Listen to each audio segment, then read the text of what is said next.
Muy buenas noches, gracias por acompañarnos en Perspectivas. Noche de lunes, comenzamos la semana. ¿Cómo estás, Edgar? ¿Cómo te va? ¿Qué tal, Enrique? ¿Cómo estás? Muy buenas noches. Al igual que a todos, los saludamos con mucho gusto. Gracias por estar con nosotros en Canal 44. Muchos temas que platicar y vamos a arrancar con el tema de cómo van las precampañas. Enrique, que yo diría precampañas que parecen campañas en realidad, ¿no? Son campañas. Son ¿no? campañas. Son campañas que en términos legales se les dice precampañas porque supuestamente es el periodo que tienen los partidos políticos para hacer sus procesos internos y elegir a sus candidatos, pero estamos metidos ya en una campaña donde el debate tiene que ver con todos los temas nacionales. Por cierto, Edgar, mañana está en nuestra ciudad uno de los precandidatos más importantes, en este caso Ricardo Anaya, el precandidato del Frente Ciudadano por México, que integra Movimiento Ciudadano, a Partido de Acción Nacional y el Partido Revolucionario, Partido de la Revolución Democrática. Estará en las aulas de la Universidad de Guadalajara, va a dar una conferencia a las 11 de la mañana en el CUSEA. Y bueno, pues yo creo que va a ser un buen termómetro para ver cómo reacciona la ciudadanía, algunos estudiantes frente a Ricardo Anaya. También después de un evento que vimos la semana pasada, Edgar, donde hubo ahí un problema entre Anaya, Dante Delgado, algunos periodistas que le hacían preguntas al precandidato presidencial. Y te diría también una precampaña marcada más por anécdotas que por debates de fondo, ¿no? Estamos metidos en los memes de José Antonio Meade, que si estaba volteando a ver el celular o no. Estamos metidos en las frases de Ricardo Anaya, como la que recordabas de que Meade es el candidato de a 0 votos. Y también un tema que ha dominado la opinión pública, Edgar, que es la supuesta intervención rusa en el proceso electoral en México. Claro, este tema que a mí me parece que le ha sacado más jugo al propio Andrés Manuel López Obrador que quienes lo señalan con la posibilidad de que tenga relación con los rusos, con el gobierno ruso, en un aspecto muy similar a lo que se le señala a Donald Trump, al presidente de Estados Unidos, de que, bueno, pues tenía relación con los rusos, quienes además intervinieron en la elección presidencial de noviembre de 2016 en Estados Unidos. No sé qué tanto pudiera realmente ser verdad. En un artículo que escribe León Krause dice que López Obrador debe demostrar que no está con los rusos. Pues yo más bien creo que quien acusa es el que tiene que demostrar en este caso, ¿no? A ver, a mí me parece que ha sido una bonita historia de conspiración, Edgar, en general la intervención de Rusia en todos los procesos electorales. Ni siquiera en el caso de Trump se ha podido probar al fondo, se ha podido probar algunas reuniones entre gente cercana de Donald Trump con el círculo más íntimo de Vladimir Putin en el Kremlin.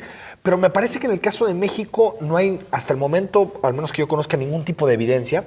La columna que escribe León Krause, que en realidad toda digamos, deviene o se desencadena de una entrevista que le da al periódico El Universal, realmente no tiene evidencia, no habla realmente de alguna prueba que nos pueda llevar a pensar que los rusos tienen algún interés en intervenir en las elecciones mexicanas. Lo que sí me parece es que queda claro por este tipo de debates que algunas campañas no están prendiendo del todo. Me parece, por ejemplo, que la campaña de José Antonio Meade en este momento no ha logrado colocar un mensaje claro sobre la mesa. Recordemos que hizo la propuesta la semana pasada de endurecer algunas penas contra corruptos. Puso un video en sus redes sociales hablando de eso precisamente. Y también hoy mismo José Antonio Meade habló sobre sus propuestas en general en materia de seguridad. También me parecen muy difusas, va tejiendo puntos comunes del debate, pero sí creo que es indicativo de que hasta el momento, hasta el día de hoy en el que estamos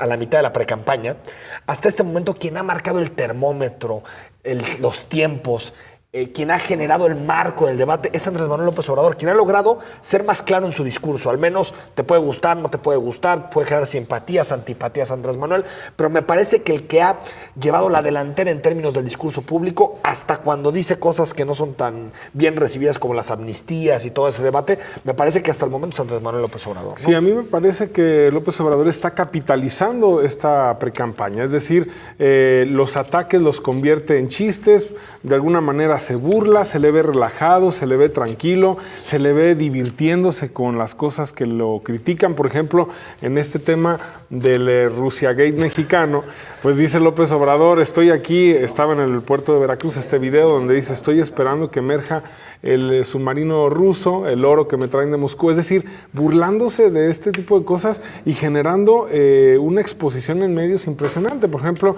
en el monitoreo del INE trae arriba del 40% de las coberturas gracias a todos estos temas que ha estado capitalizando. Y me parece que eso también se ve reflejado en algunas encuestas que han salido, donde prácticamente están empatados Meade y Anaya en segundo lugar, quizá un poco más abajo José Antonio Meade, sí, y López Obrador arriba en algunas 5, 10, hasta 15 puntos, ¿no? Que de pronto me parece un poquito chistoso la forma de relacionar a Andrés Manuel López Obrador, porque si te acuerdas, hace 7, 8 meses nos decían, Andrés Manuel López Obrador es lo más cercano que podemos tener a Trump.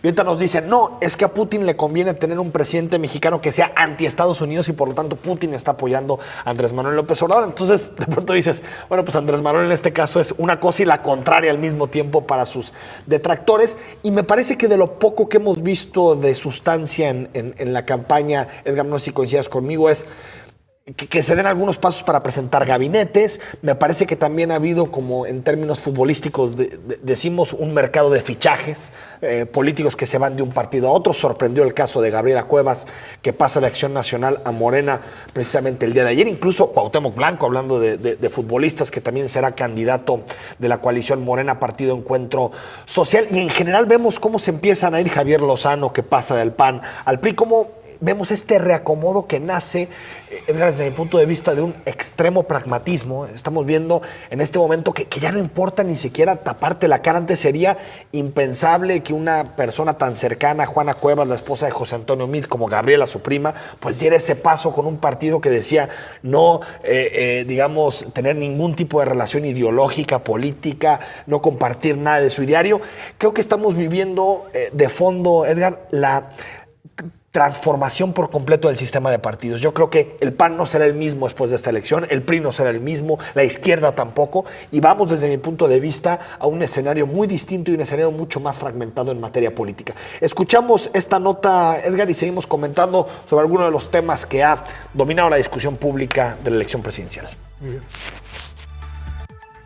En México se ha difundido el rumor de que Rusia podría estar planeando intervenir las elecciones del país de este año y favorecer al candidato de izquierda Andrés Manuel López Obrador. Los altos mandos de Rusia están enterados del tema, por lo que el propio canciller ruso, Sergei Lavrov, tuvo que decir en la sede de las Naciones Unidas, en Nueva York, y sin que hubiera pregunta específica, que el gobierno estadounidense demoniza al Kremlin y lo acusa de querer intervenir en otros países, incluido México.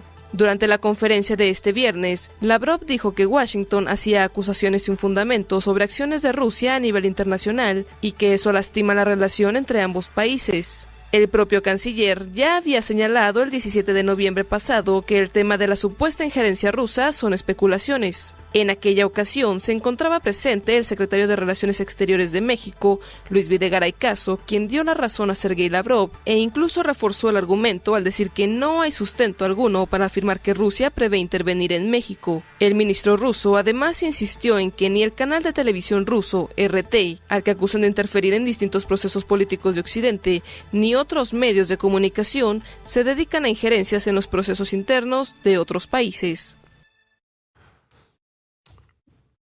Bueno, pues ahí está. Ahí está el tema. Yo creo que si hicieran, Enrique, una encuesta, un sondeo en México de la popularidad entre Vladimir Putin y Enrique Peña Nieto, salvo el tema del conocimiento, posiblemente Putin salga muy arriba, ¿no? Que eso ya es mucho decir, pero sí me parece que esto pudiera ser una estrategia en contra de López Obrador, en una especie de copia barata, insisto, del Rusiagate en Estados Unidos, ¿no? Ahora, hay un asunto que está detrás de toda esta parafernalia y toda esta idea, desde mi punto de vista alocada, por supuesto que a todos los gobiernos en el mundo prefieren que ganen sus aliados a que ganen sus detractores.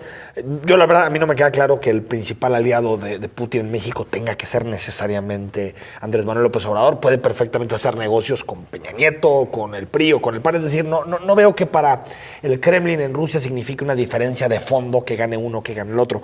Lo que sí me parece que hay que alertar, y ahí el periodismo tiene un papel fundamental, Edgar, es toda esta tendencia a la generación de noticias falsas y por lo tanto de algunas implantaciones discursivas, mediáticas, informativas, que hacen que la discusión se vaya para otro lado y que en realidad no se centre en los temas fundamentales del país.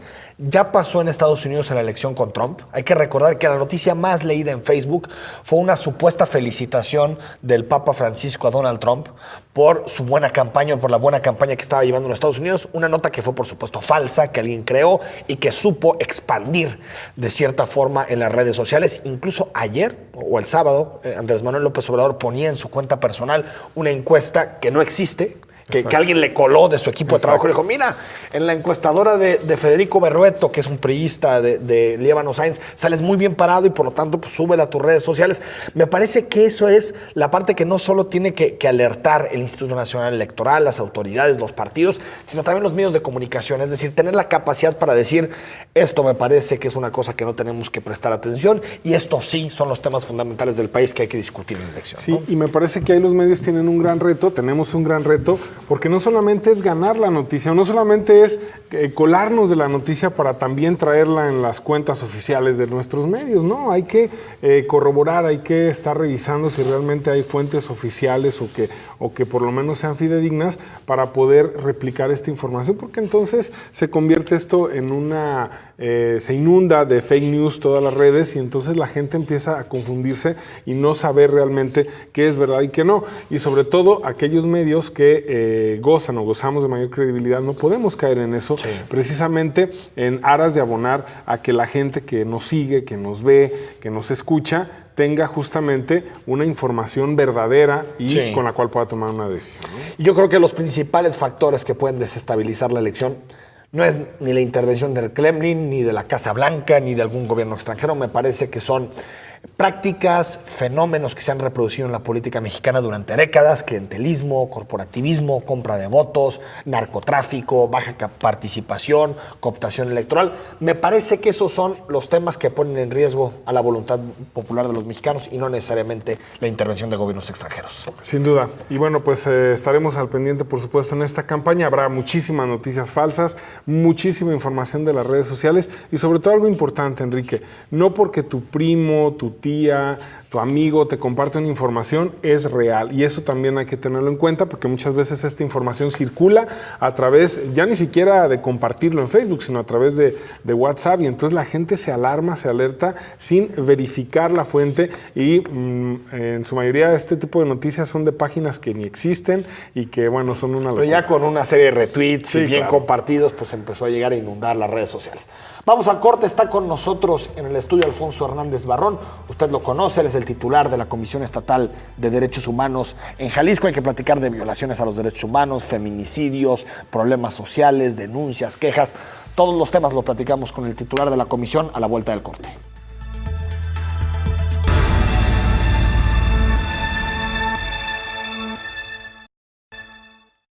Luego de que la Federación de Estudiantes Universitarios exigiera a las autoridades fortalecer los dispositivos de seguridad, la Comisión Estatal de Derechos Humanos de Jalisco dictó medidas cautelares para garantizar la integridad de los estudiantes fuera de los centros escolares. El titular de la Segunda Visitaduría General de la CEDHJ, César Alejandro Orozco Sánchez, pidió que se pusiera mayor atención en las zonas donde transitan regularmente los estudiantes, así como en las paradas de camiones. Advirtió también de la necesidad urgente de solicitar a las autoridades competentes, tanto del orden estatal como municipal, una atención especial, vigilancia y protección a la comunidad estudiantil y docente. Indicó que con motivo del regreso a clases a los planteles escolares de la zona metropolitana de Guadalajara, es necesario prevenir la consumación de hechos delictivos y violatorios de derechos humanos. Orozco Sánchez señaló que las medidas están dirigidas al fiscal general del Estado, al comisario de Seguridad Pública estatal y a los titulares de las comisarías de Seguridad Pública de los municipios de El Salto, Guadalajara, San Pedro Tlaquepaque, Tlajomulco de Zúñiga, Tonalá y Zapopan. El objetivo es que se intensifiquen los operativos y patrullajes en los alrededores de los centros universitarios, preparatorios de la Universidad de Guadalajara y las vías por las que usualmente llegan las y los estudiantes a estos planteles. Estamos de regreso en Perspectivas. Recuerda, escríbenos a nuestras cuentas institucionales, @Canal 44 TV, o a las cuentas de Edgar, la mía personal, que van a aparecer en pantalla, el WhatsApp, #Perspectivas, muchas formas para participar. Alfonso Hernández, ¿cómo estás? Muy buenas noches. Con el gusto de saludarles, Enrique, Edgar, feliz año y saludos a todo el equipo de Canal 44 Perspectivas y desde luego a todos nuestros televidentes. Muchas gracias por acompañarnos, Alfonso. Oye, hoy leíamos en el periódico Milenio una nota relacionada con la Comisión Estatal, incluso era una de las notas principales del periódico, una caída en el número de quejas ante la Comisión Estatal de Derechos Humanos. ¿Cómo lo interpretamos en 2017? Bueno, obedeció principalmente a la transición de la titularidad en la gestión. Lo cierto es de que desde que llegamos nosotros el 2 de agosto del año pasado, crecieron muchísimo el número de quejas y como prevemos que sigan creciendo durante los próximos meses, ante lo cual ya nos hemos preparado, hemos generado una nueva estructura institucional y desde luego se está generando también una mayor toma de conciencia. Principalmente fue por eso. Además que hoy no tuvimos tampoco tantas quejas colectivas, porque hay ocasiones las cifras pueden engañarte. Pueden presentar un mismo acto contra un mismo acto de autoridad 2,000 o 3,000 personas. Hoy y esos son 2,000 y se cuenta cada uno como que. Entonces, desde hace ya varios años se ha ido incrementando paulatinamente el número de personas que asisten con nosotros a presentar una inconformidad. Pero entonces el número cayó antes del 2 de agosto. ¿Y a partir del 2 de agosto creció? Las cifras que tenemos nosotros históricamente es que en estos 5 meses, como nunca dio un crecimiento Es decir, cuando se paralizaron las quejas fueron antes del 2 de agosto. Sí, hubo una disminución. El periodo de transición. Así es. Que hubo los exámenes, todo. ¿Se puede interpretar esto como que hubo una mayor confianza en la comisión a tu llegada? Pues yo quiero ser muy optimista y espero que ese sea un reflejo y que se consolide en los próximos meses. De hecho, pues nosotros tenemos esa expectativa y esperamos consolidarla, además ahora con la mayor presencia que tenemos en las regiones del interior del estado. Crecimos de 10 regiones, de tener presencia en 10 regiones, ahora tenemos presencia con 13 módulos y oficinas regionales. Apenas en 3 meses logramos instalar módulos en Cihuatlán, en Mezcala y en Ameca. Y esperemos que este año logremos consolidar con lo menos otros 2 más. Porque hoy más que nunca requerimos tener mayor presencia en las zonas rurales, en las comunidades del interior del estado, donde por las propias circunstancias geográficas hay mayores riesgos de vulnerabilidad a los derechos humanos de la población, en comunidades sobre todo muy alejadas, las zonas rurales. Que a veces ni medios, ¿no? Como para... Aquí tenemos, lo hemos comentado en otras ocasiones, en zonas metropolitanas, en zonas urbanas, muchos mecanismos de defensa. Los propios medios son parte de este sistema colectivo de defensa de los derechos humanos y de la protección de los grupos vulnerables. En las regiones, lamentablemente, no es así. En las regiones y más, por ejemplo, podemos hablar de las comunidades indígenas, pues hay un aislamiento histórico que con frecuencia termina en una marginación y en una discriminación institucional. Por eso es que debemos estar con mayor oportunidad en estas zonas y desde luego en general atendiendo a todos los grupos vulnerables. Yo les comparto que estamos hoy justamente, hemos cerrado una reestructuración muy importante al interior de la Comisión Estatal de Derechos Humanos y estamos transformándola. Ya de hecho se ha consolidado un cambio que le hemos quitado burocracia para hacerla más cercana a la gente. Y hoy tenemos desde luego nuestro esquema de defensa tradicional con las visitadurías generales, pero estamos trabajando ya en la consolidación de relatorías y grupos de trabajo especializados, sobre todo también para atender estos sectores más vulnerables que tienen que ver con las pequeñas, grandes minorías, ¿no? Que son pues, las personas en situación de privación de la libertad, las personas migrantes, la comunidad LGBTI, los adultos mayores, los temas de movilidad. Hemos transformado a la institución para hacerla más cercana a la gente y estar, desde luego, con mayor vinculación social con quienes más lo necesitan. Claro. ¿En qué consistió esta reestructura? Porque también a tu llegada, una de las críticas de la anterior gestión es que fue creciendo el aparato, digamos, burocrático, la cantidad de personas en la nómina de la comisión y los sueldos. Y los sueldos y todo esto. Entonces, ¿cómo ha ido esta reestructura y si eso en términos de personal y todo implicó menos gente o están ya saliendo a trabajar afuera de la comisión? ¿Cómo funciona o cómo estaba y cómo está ahora y si todavía están en este proceso de transición? Hoy desde luego le hemos quitado peso burocrático Personal siempre va a hacer falta porque hay que fortalecer la presencia en las regiones. Sin embargo, el modelo de las defensorías públicas de derechos humanos en nuestro país tiene que replantearse de forma general. No solamente es el caso de Jalisco, es el esquema de todas las defensorías en el país, que fue un modelo creado en la década de los 90 y que ya no responde a las nuevas ciudadanías. Por eso es que hoy nosotros estamos generando estas nuevas áreas que permitan una vinculación más cercana con todos estos sectores sociales. En general, las instituciones del Estado mexicano deben transformarse. Ya no solamente el esquema de defensorías públicas. Tenemos burocracias demasiado amplias, complejas, contradictorias, pesadas, que luego impiden que se cumplan verdaderamente los propósitos para el que fueron diseñadas. Nosotros por eso hoy estamos tratando de simplificar procesos. Requerimos desde luego mucho más personal en la comisión, pues tenemos que abrir más oficinas en todas las regiones.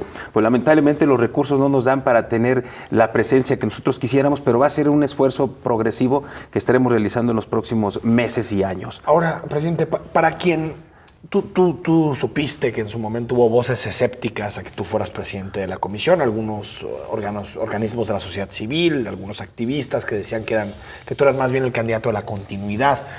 Para ellos que tuvieron este escepticismo, estas suspicacias, ¿qué cambios has hecho al interior?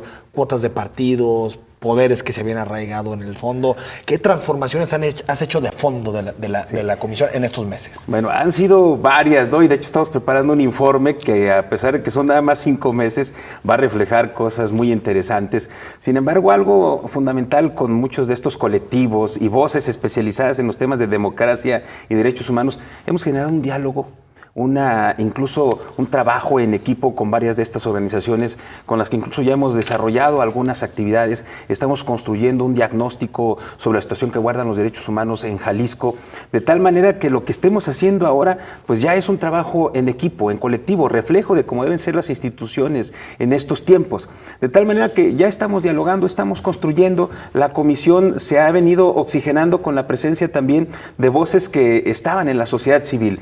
Les puedo platicar de varios, no quisiera decir nombres porque pudiera correr el riesgo de omitir alguno, pero ya son varios compañeros, no muchos porque no nos permiten las circunstancias administrativas, pero sí en espacios clave, y estamos revolucionando la forma de trabajar en la Comisión Estatal de Derechos Humanos, sobre todo fortaleciendo nuestro trabajo desde adentro, ¿no? Porque hay una gran experiencia dentro de la propia institución. Digo, ya son casi 25 años de existencia de este organismo público de defensa de los derechos humanos, y hay trayectorias muy interesantes dentro de la institución, gente que se ha venido especializando en temas ambientales, en temas de salud, en temas de educación. Bueno, ahora los estamos arropando con grupos de trabajo especializado y dándole vida, por ejemplo, a observatorios ciudadanos en temas tan importantes como el de discapacidad, como el de igualdad de género, como los temas de niñez, y con la perspectiva de crear más observatorios de este tipo que sean realmente espacios de trabajo para generar políticas públicas integrales. Entonces ya hemos estado dialogando, construyendo.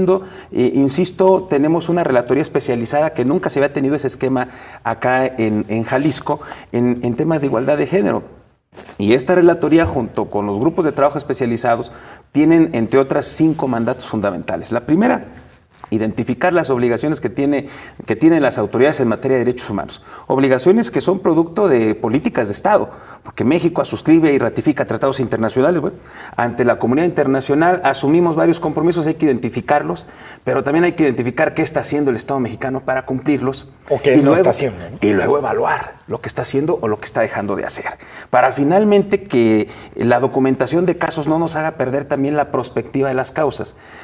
Estamos generando desde ahorita ya documentos muy valiosos que son recomendaciones generales, diagnósticos, informes especiales, y en general proponiendo también temas de capacitación especializados, de tal forma que esto nos permite tener ya muy fortalecida lo que llamamos nosotros el área de gobernanza, esta área de vinculación horizontal entre la institución y desde luego las expresiones de la sociedad civil. Es un gran reto, porque no solamente, insisto, es el modelo de la Comisión Estatal de Derechos Humanos, es el modelo de las instituciones en general del Estado mexicano, que están sumergidos en una serie de disposiciones burocráticas que tenemos que aligerar para que la gente realmente entienda el sentido de una institución pública. De lo que te has encontrado, ¿si había tan malos manejos como se suele decir del anterior titular?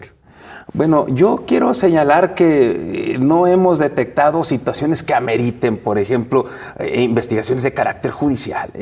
Yo creo que más bien es un tema de estilos, pero yo sí quiero señalar que nosotros estamos siendo muy cuidadosos en los temas de austeridad. Desde un principio marcamos 3 pilares fundamentales de esta gestión. Transparencia, estamos muy contentos de haber iniciado el proceso de esta gestión con una calificación reprobatoria. Yo apenas venía sentándome en la silla cuando ya me llegó un documento reprobado en transparencia por parte de es un asunto que había que resolver, ¿no? Sí, fue mi bienvenida. Pues yo les puedo decir que en algunos rubros estamos ya en primer lugar a nivel nacional. Por ejemplo, en la Plataforma Nacional de Transparencia, cuando nos comparamos con los organismos públicos defensores de derechos humanos. La austeridad, superamos una primera etapa de déficit financiero que implicaba una buena cantidad de millones que ponía en riesgo el pago de la nómina para los últimos meses del año anterior y sin embargo logramos salir. Por ejemplo, Alfonso, bueno, por ejemplo, nosotros, desde luego, en sueldos, hay una política a la baja de todos los sueldos que sean posibles, ¿no?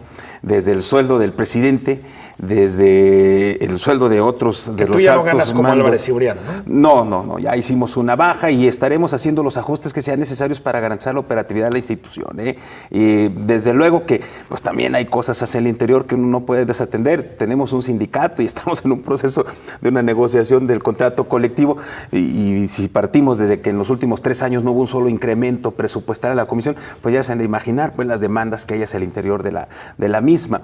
Pero todos estos ajustes nos permitieron cerrar el año, sin necesidad de estar tocando puertas de forma... Que eso quita autonomía. Quita autonomía. ¿no? Y ir nosotros a pedir lana al gobernador. No al llegamos, Congreso, hicimos planteamientos muy republicanos, hicimos pronunciamientos públicos en compañía del Consejo Ciudadano para generar una herramienta de presupuesto con enfoque de derechos humanos, pidiendo recursos no solo para la Comisión Estatal de Derechos Humanos, ¿no? Sino para todas las dependencias de gobierno que tienen la obligación de garantizar los derechos humanos, porque hoy hay nuevos mecanismos creados por diferentes sistemas, como en temas de discapacidad, el tema de CIPINA, el tema de niñez, el tema de personas desaparecidas, que es fundamental, ¿no? Medio ambiente, que el Estado y las autoridades deben de atender, y lamentablemente no se le están generando los recursos suficientes, y se incumple luego con un principio del derecho internacional, que es el de destinar el máximo de recursos disponibles para atender una problemática.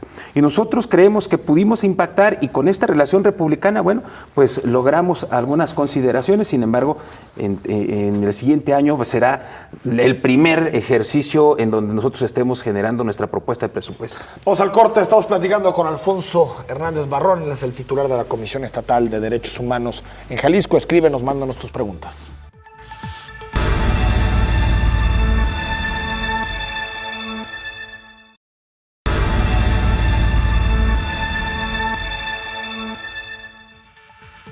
Estamos de vuelta en Perspectivas, gracias por acompañarnos totalmente en vivo en Noche de Lunes. Edgar, platicando con Alfonso Hernández, titular de la Comisión Estatal de Derechos Humanos. Así es, Alfonso, de este periodo que llegas, pues obviamente llegas como presidente, pero pues tú ya te desempeñabas desde hace muchos años en la comisión.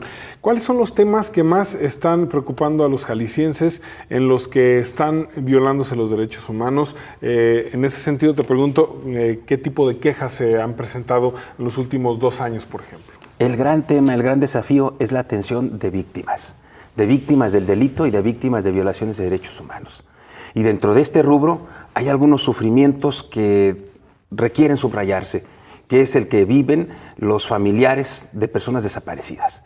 Ese hoy por hoy, sin duda, es el sufrimiento más doloroso que tiene nuestra sociedad y que nosotros hemos trabajado precisamente para que de la mano de muchas de las víctimas representadas por algunos colectivos emblemáticos, hemos construido ya nuestro programa de atención a víctimas y particularmente con este enfoque para el tema de víctimas de personas desaparecidas o no localizadas.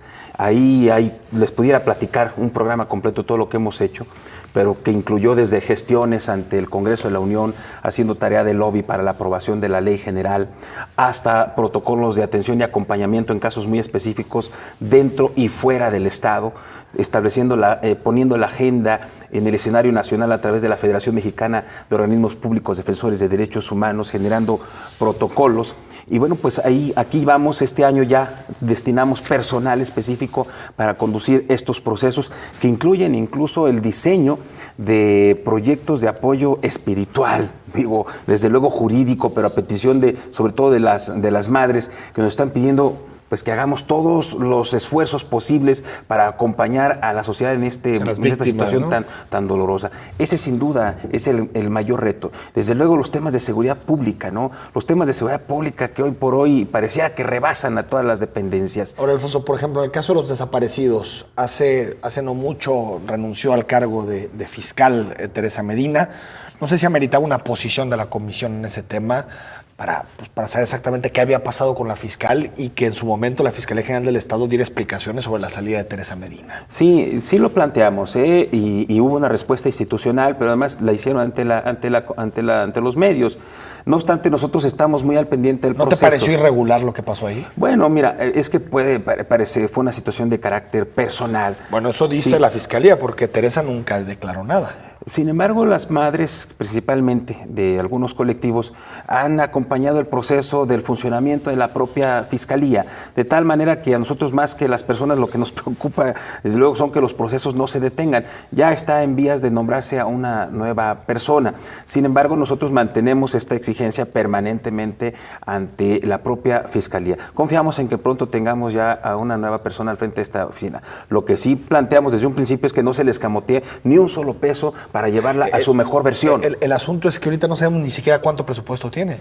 Porque en el presupuesto 2018 ni siquiera están asignados recursos directamente a la Fiscalía. Están asignados a la Fiscalía en general, ¿no? A la Fiscalía General del Estado, pero a la Fiscalía de Desaparecidos ni un solo peso. Yo les puedo anticipar que estamos elaborando una recomendación de carácter general en torno a este tema, y sobre estos aspectos y muchos otros estaremos pronunciándonos. Ahora, en ese mismo sentido, Alfonso, pasó lo de Enrique Alfaro, ya lo platicábamos antes, lo que sucedió en Cañadas de Obregón. Digamos, Enrique Alfaro dice que elementos de la Fiscalía que no estaban debidamente, digamos, con sus señas directas, que al parecer nada más uno de ellos detuvieron a Enrique Alfaro en Cañadas de Obregón. La Fiscalía dice que no, que en realidad fueron protocolos que siempre se utilizan, y ustedes en la comisión actuaron muy rápido y emitieron medidas cautelares pues casi horas después de que había sucedido esto.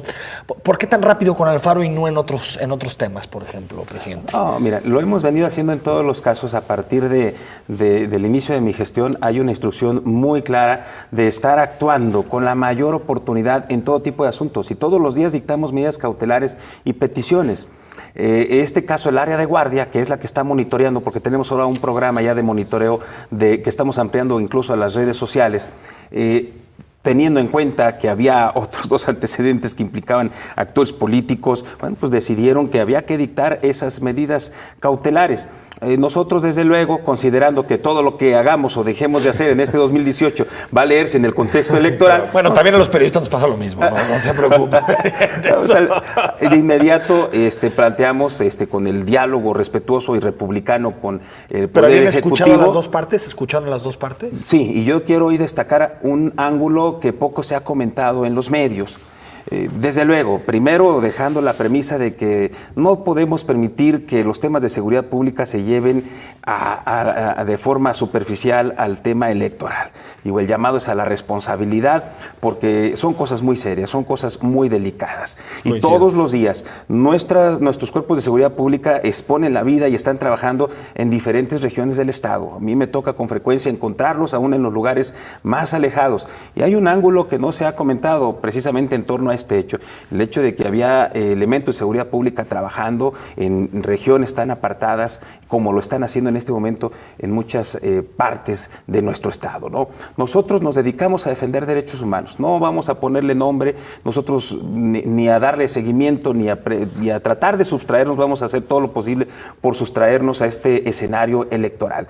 Ya platicamos, desde luego, con las autoridades del Ejecutivo, las medidas cautelares se emitieron de carácter general para todas las personas que estén participando en estos procesos, incluyendo quienes lo estén haciendo desde la perspectiva de las candidaturas independientes, pero además fueron aceptadas, y ya se están realizando una serie de medidas que estamos de la mano con el Instituto Electoral para acompañar desde las diferentes facultades y desde las diferentes perspectivas el proceso. Digo, desde luego, nuestro llamado es a ser muy cuidadosos con los temas de seguridad pública. Con esto no podemos permitir que se juegue, ¿no? Pero además también hacer un llamado a que ojalá y tengamos procesos electorales, ustedes lo comentaban muy al inicio del programa, que no fomenten tampoco la violencia ni el odio, porque yo creo que de todo eso estamos hartos, la ciudadanía, y desde los escenarios públicos, atención, desde las voces de quienes están en la escena pública, se construye opinión pública, se construye el ánimo social. Y esos ánimos en ocasiones se confrontan, se violentan, provocan esta rispidez por declaraciones o por actuaciones irresponsables. Sí, porque son quienes deben poner el ejemplo, ¿no? Es como, parafraseando el tema, por ejemplo, o haciendo una analogía con el tema del fútbol, ¿no? Dicen, es que no debe haber violencia en la tribuna, pero los jugadores se pelean en la cancha. Es lo mismo, ¿no? Quienes están en la palestra deben ser muy responsables con ese tema. Y como bien lo mencionan, el horno no está para bollos. De por sí hay un ánimo de confrontación en diferentes sectores, y qué bueno que lo planteas, Edgar, porque pues desde luego las instituciones tienen esta responsabilidad de actuar en el marco de sus atribuciones, pero no podemos desconocer que hay un lado también torvo en algunos sectores sociales que de repente reflejan ese malestar y ese odio. Yo, por ejemplo, le daba la lectura a algunas voces que opinaban acerca de un atentado que hubo contra un elemento policial este fin de semana, ¿no? Y a mí me parece lamentable que se trivialice de esa forma a quienes con mucha frecuencia están arriesgando su vida por la ciudadanía. De todos, ¿no? Así es. Ahora, Alfonso, hace tiempo se hicieron distintas denuncias desde algunos sectores de la Universidad de Guadalajara, en particular por la seguridad de los planteles estudiantiles, ahorita que estamos de regreso para el ciclo escolar de este año, para 2018. No sé si ustedes tienen pensado algo con relación a esto, qué está pasando con las autoridades estatales, municipales, cómo están interviniendo para que haya seguridad en los planteles, y si han pensado en alguna recomendación o algo relacionado con el tema. Estamos trabajando en la resolución precisamente de una serie de casos vinculados con el tema de seguridad pública, y particularmente con nuestra comunidad universitaria. Hemos sostenido diversas reuniones e incluso con autoridades de la propia Fiscalía. Se han dictado medidas, se han venido construyendo en conjunto una serie de medidas, incluso el propio personal especializado en materia de seguridad de la Universidad de Guadalajara, y de hecho se han hecho ya varios operativos, se dictaron medidas cautelares previo al regreso a este calendario escolar, y en breve estaremos dando a conocer una resolución de carácter general que nos permita irle avanzando en la construcción de nuevas formas de asumir la seguridad pública. ¿Sobre los planteles educativos o en general sobre la seguridad en el Estado? Particularmente sobre los temas de la comunidad universitaria. ¿Y tienen alguna fecha más o menos pensada? No podrá pasar del siguiente mes en que estemos ya entregando esto, considerando que estamos en la época de presentar también nuestro informe anual de actividades, y estamos también con otras recomendaciones de carácter general. Para sacarte la nota, presidente, en febrero va a haber una recomendación por la inseguridad en los planteles educativos de la Universidad de Guadalajara. Habrá una resolución en las primeras semanas del mes de febrero. ¿Y qué puede ir con varias autoridades o serán solamente las municipales? ¿Están viendo todavía? No, son varias autoridades, pero además la estamos construyendo también de la mano con las propias autoridades que nos están generando la información y con especialistas, porque estamos ampliando el enfoque de este problema, por ejemplo, desde el ámbito de la psicología social, estamos haciendo una serie de propuestas y de planteamientos, desde luego también con las voces de la propia comunidad universitaria, la Federación de Estudiantes Universitarios, que hoy ha colocado este tema que pues, nos está impactando a todos, ¿no? Entonces es un enfoque multidisciplinario. Habrá que esperarla, va a estar interesante. A finales del año pasado, presidente, hubo un crimen que sacudió a Jalisco, el feminicidio, el asesinato de Alexandra, si no recuerdo mal, fue el 24 de diciembre del año pasado. No sé cómo viste el caso, lo que significó de debate en Jalisco, y si en realidad las autoridades están respondiendo realmente, como deben de hacerlo, a lo que significan los feminicidios en Jalisco. Miren, yo creo que de entrada hay muchas cosas que todavía faltan por hacer.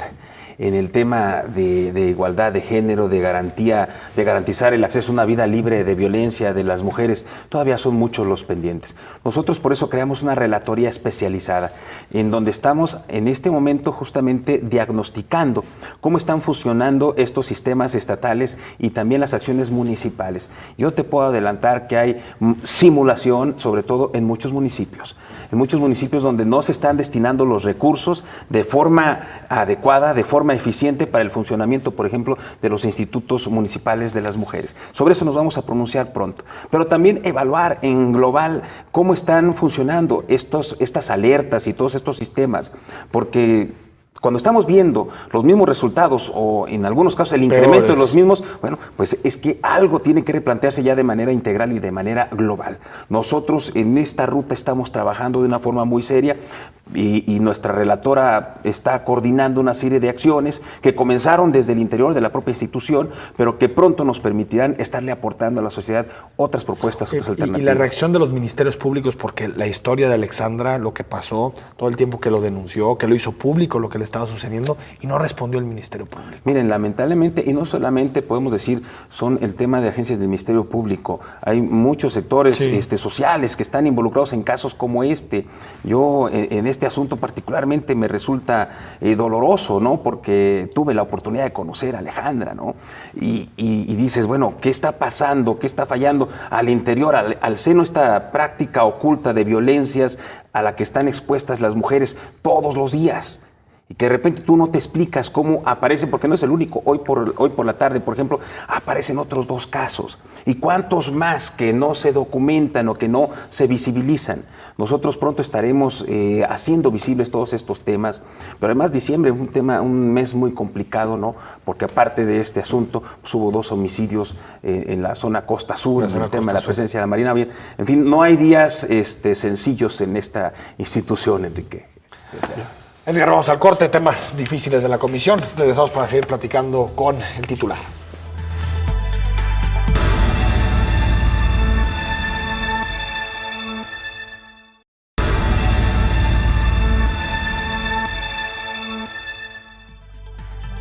Estamos de regreso en Perspectivas. Gracias por acompañarnos. Se nos está yendo rapidísimo, Edgar, el programa esta noche con Alfonso Hernández. Así es. Y para ir cerrando el tema de feminicidios, Alfonso, por ejemplo, este tema de la alerta de violencia contra las mujeres, que se emite en varios municipios, pero que, por ejemplo, la titular del Instituto Jalisciense de las Mujeres, Erika Loyo, se queja de alguna manera, que no le hacen caso, es decir, los municipios no están trabajando en términos como deben hacerlo el tema de las alertas, y entonces pues no hay una coordinación y no se puede avanzar mucho en el caso de los feminicidios. Bueno, lo que no deben olvidar las autoridades municipales y las autoridades en general es que dentro de los deberes y obligaciones que tienen como responsables, como representantes del Estado mexicano, está el de la reparación integral del daño por omisiones y por actuaciones indebidas.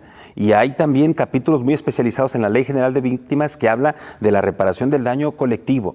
Y es justamente en esa perspectiva que nosotros estamos trabajando, colocando el ángulo para visibilizar quiénes no están cumpliendo, para solicitar que haya las sanciones, desde luego, pero la reparación integral del daño, que implicará, desde luego, la asignación de recursos y que tiene que ver con toda una serie de políticas públicas que nos permitan garantizarle el acceso a una vida libre de violencia a las mujeres, ¿no? Entonces, ahí hay muchos puntos sobre las IES que tenemos que poner, que colocar, y la comisión ya tiene un área especializada en este tema, como en el tema de personas con discapacidad, como el tema de personas desaparecidas.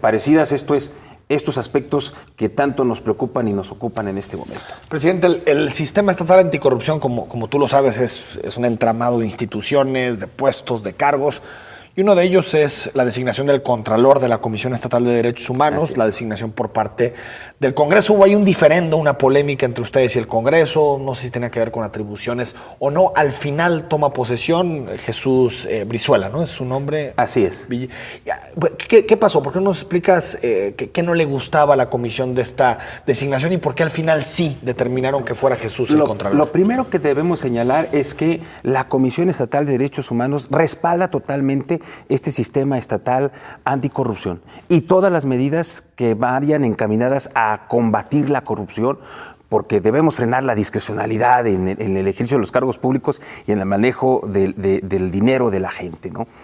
Hay un amplio respaldo. Y ciertamente la aprobación de este sistema dejó de lado algunos aspectos jurídicos, y entre ellas la armonización de la legislación que implicaba desde nuestra lectura, una posible responsabilidad de nuestra parte al no plantear una defensa jurídica, puesto que, por ejemplo, nuestra ley contempla como facultad del titular de la institución el nombrar al contralor. Entonces tú estás incumpliendo tu función, esta facultad que tienes, al no ejercerla, de tal manera que tuvimos que hacer el planteamiento jurídico, pero exclusivamente con el propósito de aclarar estos puntos. Sin embargo, nosotros ya recibimos al contralor, está trabajando, tuvimos una reunión, por ejemplo, con Jorge Alatorre, precisamente, y establecimos, entre otros compromisos, el de revisar estos aspectos de armonización legislativa que deben corregirse para perfeccionar este modelo anticorrupción.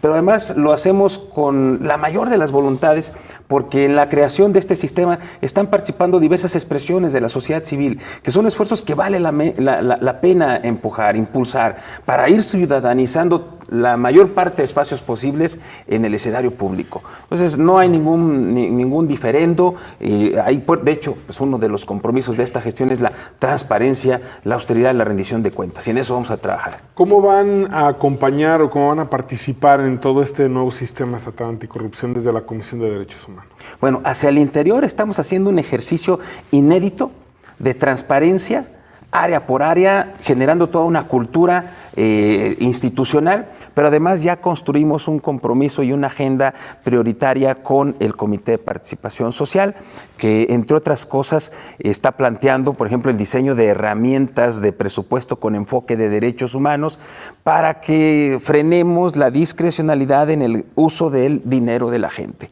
Nosotros creemos que el Estado mexicano, en esta obligación que tiene de garantizar los derechos humanos, debe de asignar los recursos de una manera profesional y responsable. Y no podemos estar por caprichos o a merced de las negociaciones políticas cuando el dinero tiene que destinarse sobre todo a los sectores más vulnerables. Entonces, desde la Comisión nosotros estamos ya proponiendo esta agenda y además estamos sumándonos al trabajo que están haciendo los demás organismos autónomos. Entonces, de inicio, esa es una agenda inicial que traemos con el Sistema Estatal Anticorrupción. Jesús Brizuela, ¿de dónde viene para conocerlo? Te lo pregunto para que tú nos aclares, porque se habla mucho de sus filias partidistas, que si es panista, que si no es panista. ¿De dónde viene el Contralor? Miren, él lo nombra el Congreso del Estado, como ustedes saben, y la verdad es que nosotros lo que estamos viendo es su expertez. Nos parece que es una persona que acreditó una serie de evaluaciones, dentro de ellas una evaluación de un comité de participación social, y como lo he dicho desde un principio, nosotros estamos viendo resultados, no dejamos todos los demás temas para no entorpecer ningún proceso institucional. Otro asunto importante, presidente, que nos quedan un par de minutos para despedir, es el asunto de la Ley de Seguridad Interior, un tema que tal vez no le estamos dando la dimensión que significa, porque se atraviesa en todo el debate sobre la elección, los candidatos presidenciales, pero no sé si la Comisión Estatal de Derechos Humanos tiene alguna intención de acudir directamente con la legislación. Algunos lo han hecho, por ejemplo, la Nacional, el Distrito Federal también ya hizo interpuso una acción de inconstitucionalidad. ¿Ustedes tienen pensado algo y si consideran que sí es inconstitucional esa legislación? Sí consideramos que es anticonstitucional y ya presentamos también nuestro propio recurso, además de aportar a la acción de inconstitucionalidad que presentó la CNDH. Nosotros sí consideramos que estamos poniendo en riesgo no solamente los temas de seguridad, a nuestras propias Fuerzas Armadas, al involucrarlas con una discrecionalidad que luego puede minar este respeto o esta labor tan importante que tienen para salvaguardar la soberanía nacional. Hay muchos artículos de esa ley que deben armonizarse con temas de derechos humanos. Se vulnera la Convención Americana, el Pacto Internacional de Derechos Civiles y Políticos y desde luego disposiciones constitucionales. Fue una ley hecha, me parece a mí, que al vapor, producto de este ánimo de desesperación que permea en la sociedad, que reclamamos mayor seguridad pública, pero la reclamamos desde luego basados en el principio de legalidad. Si no, pues vamos a salir de un problema para caer en otro todavía peor, ¿no? Sí, porque además la tendencia tendría que ser ir regresando al ejército, a los cuarteles, y no generar estas condiciones no solo para que se queden en las calles, sino para fortalecer y darles todas las herramientas para que se pueda incluso militarizar el país, ¿no? Miren, nosotros sabemos que, y hemos escuchado en el imaginario colectivo muchas afirmaciones, entre otras sabemos que el ejército está diseñado con una formación, una capacitación que no es precisamente la de la seguridad pública. Y la prevención menos. Y estos son temas muy delicados y hay, desde luego que hay una incapacidad de autoridades civiles para frenar esto, producto de corrupción, de mala planeación, de muchos factores que se tienen que atender de forma integral, pero que no se pueden ir por la parte más sencilla aparentemente, y que además es un riesgo, lo he platicado con varios militares, de colocar en la primera línea de confrontación al ejército, cuando es el último de nuestros recursos de contención ante una eventual situación ya de mayor gravedad. Yo creo que ahí están hechos muy contundentes de cómo cuando entran nuestras Fuerzas Armadas se incrementan muchas situaciones lamentables. Nosotros en este momento tenemos un incremento de quejas en zonas como de la costa, donde se han incrementado, por ejemplo, a 19 quejas en el 2017, cuando en el 2016 solo se tuvieron 6 quejas. ¿En esa zona nada más? En esta zona, sí, hay desde luego signos preocupantes. Nosotros queremos, de tal manera que nosotros sí queremos el tema de la seguridad pública, queremos en todo caso, si va a intervenir el ejército, que lo haga con protocolos muy claros y no... Y temporalidad, ¿no? Y una serie de medidas de control. En este momento esa ley no los tiene. Y no solamente lo hemos dicho nosotros, lo han dicho organismos internacionales y desde luego las demás defensorías del Sistema Nacional de Derechos Humanos. ¿Se han triplicado en el caso del ejército en Jalisco? Hubo un crecimiento muy sustancial en el 2017.